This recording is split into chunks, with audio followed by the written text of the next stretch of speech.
Where it came from, that's where they're likely to find the main wreckage. Diane? Thank you so much, David Wright, reporting in from Perth. And even with so much uncertainty, they are still talking about bringing in a new piece of equipment. And ABC's David Curley is here now to tell us about that. This is a Navy piece of equipment. It's called a towed hanger locator. Just arrived in Perth. It'll be outfitted on a ship and taken out to sea. Thousands of feet of cable will be let out. It's kind of a bat wing, and it swims, and it'll swim down close to the bottom of the ocean. And it's a listening device. It's going to be listening for the pingers on those black boxes. But if they're pulling it along, don't they have to know roughly where they're looking? Yeah, the Navy says they don't really want to start until they do find some debris and can track it back on the currents to really narrow the search area before you start going back and forth with this towed pinger locator. And in the meantime, 12 more days in the battery on the black box. Yeah, we're talking about the pinger, which is here in the front of this black box, and the battery is guaranteed to last 30 days, so that's what they say.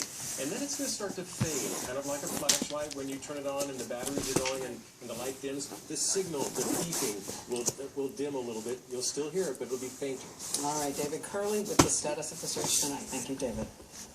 And next now, President Obama talking tough today at the high-stakes nuclear summit in Geneva. All of the world's powers gathered except one, Russia, disinvited because of their actions in Crimea. And President Obama seeming to speak directly to the one person not at the table, Russian President Vladimir Putin. ABC's Chief White House correspondent John Carlton is there with his questions of his own. John? Good evening, Diane. The president is here for that nuclear summit, but all day long the unfolding crisis in Ukraine was front and center. I had a chance to ask the president about a moment during his re-election campaign when he ridiculed the notion that Russia is America's biggest rival. In the light of recent developments, do you think Romney had a point when he said that Russia is America's biggest geopolitical foe?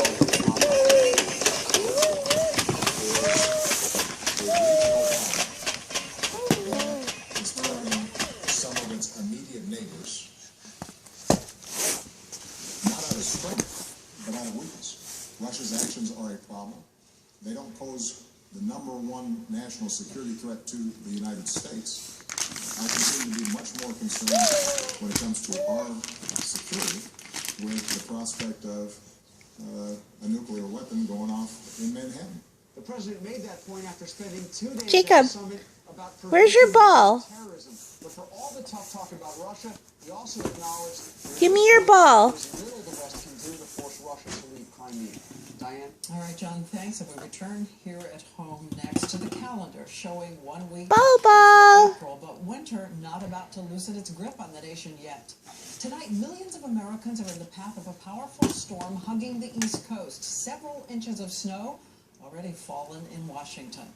And a blizzard warning is in effect for part of Massachusetts. That's your box. Close to a foot of snow and hurricane-force winds expected